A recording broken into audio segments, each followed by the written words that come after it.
Ladies and gentlemen, Ambassador Roman Papaduke, formerly of Morgan Lewis, LLP, and various administrations in the NSC, State Department, and our fearless leader at the World Affairs Councils of America, Ambassador Roman Papaduke. Thank you, Bill. As you can see, I do whatever Bill tells me to do. So thank you very much. Good evening, everyone. I hope you've enjoyed the dinner. It was a fantastic presentation by the Foreign Minister. I'm glad you were able to participate with the Q&A session.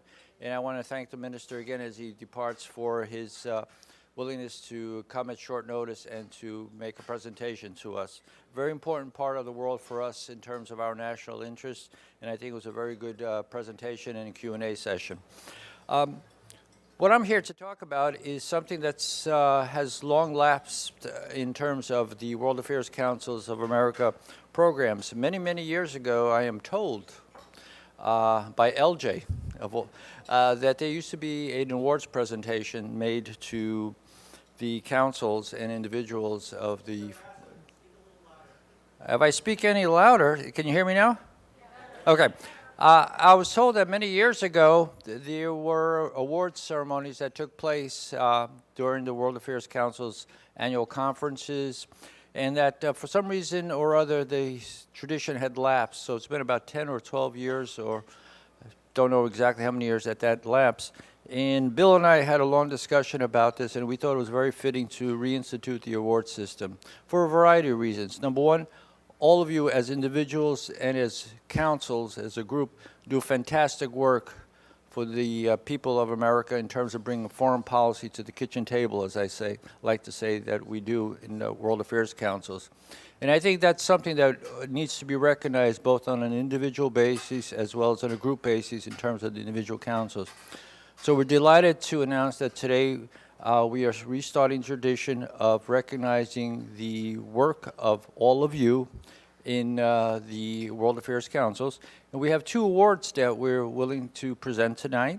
One is for individual service and one is for council service. The individual service award recognizes the service of an individual in terms of not only the dedication to their individual council, but also to what work they did to help the whole network improve itself.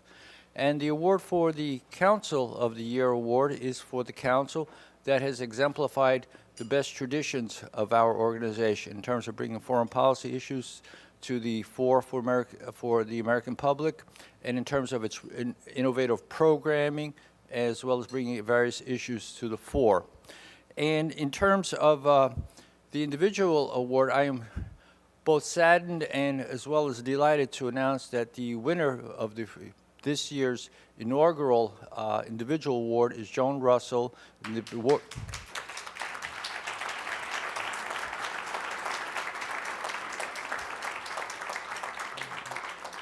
I am honored to make this announcement because Joan served this organization extremely well, and particularly Philadelphia, her home base, in terms of the council.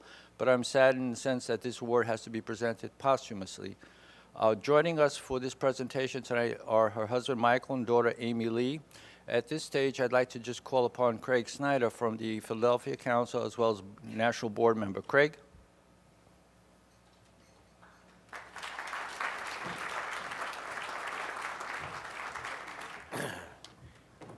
Thank you.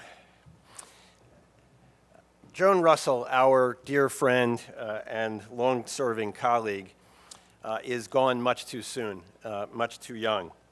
But I came to believe a long time ago in the idea suggested by Martin Luther King on what turned out to be the last night of his life, that longevity is not the be-all and end-all in assessing a person's life.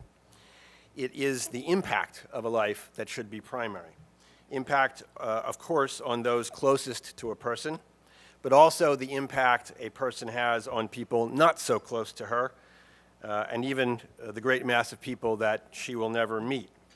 By these measures, Joan's life was just as surely a full one, even a grand one, as it was one we sorrowfully note was cut short. There are thousands of people who had some of the most memorable experiences of their lives, who visited many hundreds of places on every continent in every time zone because of Joan. I'm one of them, and I know that more than a few in this audience are as well, and many in our collective national audience are as well. Joan sent us, all of us, so many of us, on countless journeys of discovery. And these are, of course, as much journeys of self-discovery as they are the discovery of exotic others.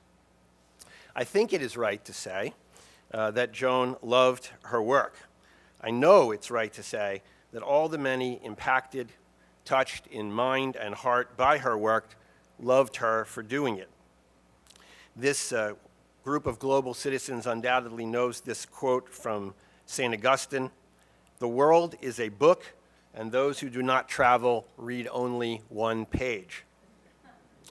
With gratitude from all who Joan's vision and superb work gave the opportunity to read deeply from this book of the world, I'm delighted to turn the floor back to our chairman and president for the presentation of the Award of Excellence and Superior Leadership to Joan Russell, to be accepted by her husband Michael and her daughter Amy Lee.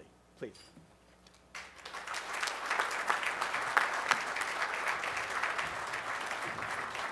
I would just like to read the inscription as Michael and Amy Lee come to the stage.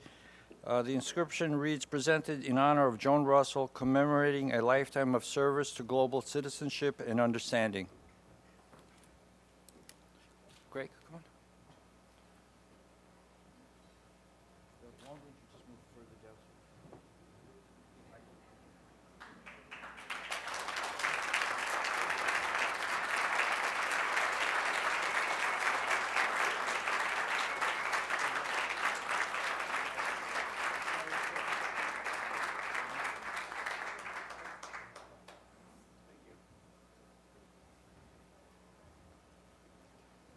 On behalf of myself and my daughter, Amy Lee, we just wanted to say thank you. So many of you have reached out during this very troubling and difficult time. The arc and passion of Joni's career was travel, and she found a home with the World Affairs Council, and her true belief that by connecting through travel, it was promoted civil discourse. It was a synergism with this great organization, and we just want to thank you so much.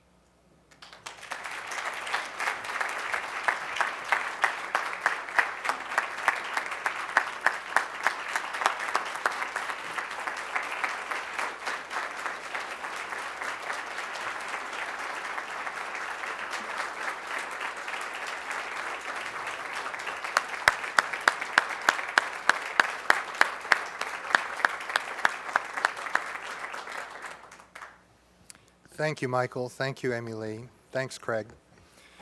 So as Roman mentioned, we have given in years past, I think my first year at the World Affairs Council's network in Boston, I witnessed a trio of awards for small, medium, and large councils. We decided that it makes more sense, because there are only so many large councils, it would go round and round. But in this case, a large council is utterly deserving, and that is World Affairs, formerly the World Affairs Council of Northern California, World Affairs being a very expansive expression of what Jane Wales and her team does. This year I had the pleasure of attending their 70th anniversary dinner and celebration in San Francisco, where the conversation that Jane led was with Secretary George Shultz, General Bill Draper's son, Bill Draper, Dr. Kathy Sullivan, the first woman to walk in outer space, and Dr. Bob Metcalf, who invented the Ethernet and founded 3Com, a Silicon Valley company. It shows the reach, the depth of the organization, and also, as I was talking with Jane about other activities that they do, and they are very special. They have real estate, and they reach long. Jane is also CEO of the Global Philanthropy Forum, which is part of the World Affairs organization. And this year, an initiative that's been building for a few years has really begun to flourish and gain traction, and that is the Africa Philanthropy Forum, where she and her team have managed to convene philanthropists that are getting wealthy quickly in Africa as they have done in Silicon Valley. And this is a way of having peer-to-peer exchanges and pooling, and the money goes directly to where it's needed, primarily women and girls for health and maternal health issues. And so Jane Wales, thank you for all that you've done. She's been kind of a mystic for me. When I entered the network in 2008, I hear about this Jane Wales, and she's an incredibly inspiring leader. Upon taking this job in late 2013, but visited San Francisco with a good cohort from World Affairs Councils around the country to have our off-site meeting and to observe her conference, which was very helpful to me in planning our national conferences. And she's a crack. You could be a great journalist. The woman can interview like nobody's business, and from a journalist, I admire that too. So Jane, thank you for your leadership, for your example for the national network. Congratulations on receiving WACA's Council of the Year Award for 2017.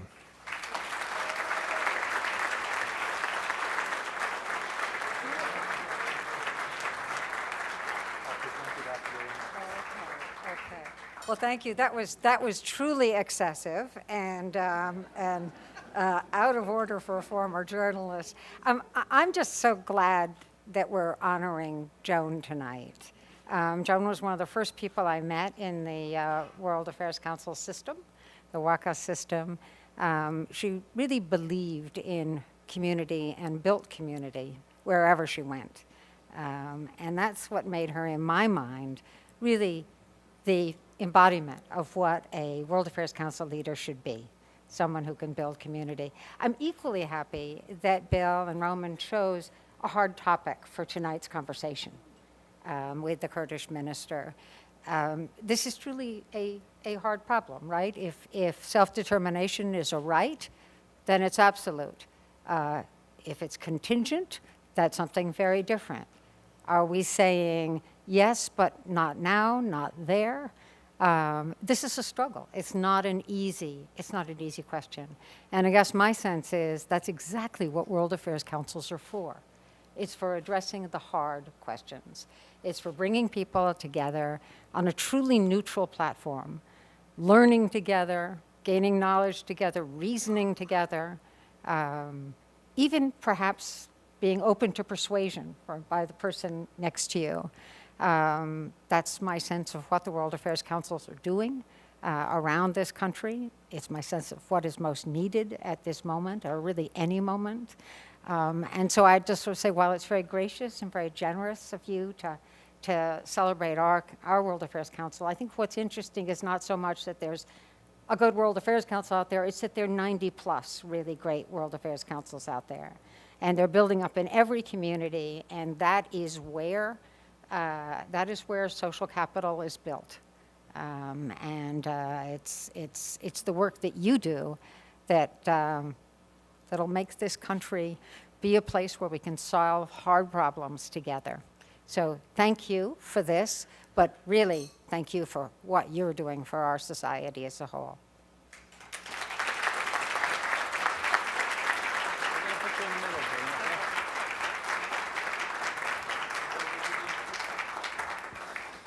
For excellence, superior leadership, and dedicated to our common mission, World Affairs is WACA Council of the Year, November 15, 2017.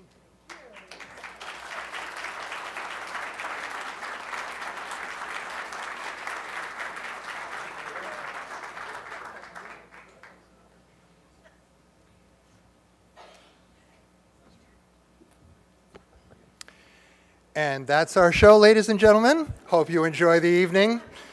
Thank you to the Russell family for being here. Thank you, Jane. Roman, as always. Craig, thank you. National Board, our sponsors, particularly Chevron, UPS, for being here with us. Council leaders, staff, young people, old people, in-between people. Let's engage tomorrow. Good night.